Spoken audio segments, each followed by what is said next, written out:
2025 જે બોર્ડે આપેલું છે ને એ સેમ્પલ પેપર ઉપરથી થોડું એનાલિસિસ કંઈક આ રીતનું છે કે 2 માર્કરમાં ચેપ્ટર 1 માંથી એક થિયોરેટિકલ અને એક ન્યુમેરિકલ ક્વેશ્ચન છે, 3 માંથી થિયોરેટિકલ, 5 માંથી ન્યુમેરિકલ, 6 માંથી થિયોરેટિકલ. યસ ઓર નો? અને આના અકોર્ડિંગ તમને શું આપેલી હશે બકા? બ્લુપ્રિન્ટ.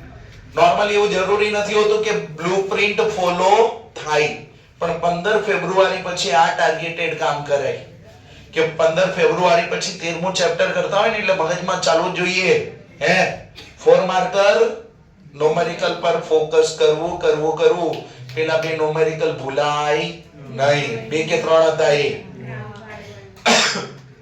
4 માર્કર ક્વેશ્ચન છે કે નહીં? સેમિકન્ડક્ટર માં લોંગ આન્સર ક્વેશ્ચન થિયોરેટિકલી ફોકસ કરાય. એવું નહીં કે બાકીનું નહીં કરવાનું, પણ આના ઉપર ફોકસ વધુ કરીને કરવાનું.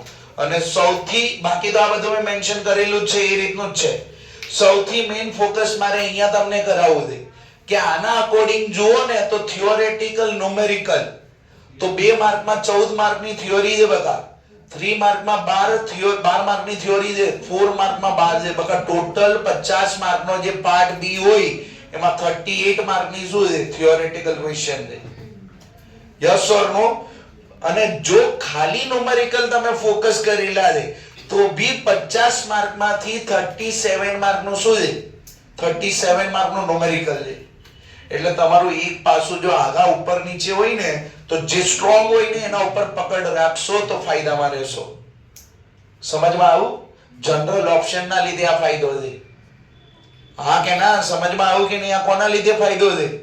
જનરલ ઓપ્શન ના લીધે ફાયદો છે. તમને એવું લાગતું હોય કે ન્યુમેરિકલ પાર્ટ વીક છે, મહેનત કરો બકા, પણ થિયોરી ઉપર વધારે ફોકસ કરીને કામ કરો.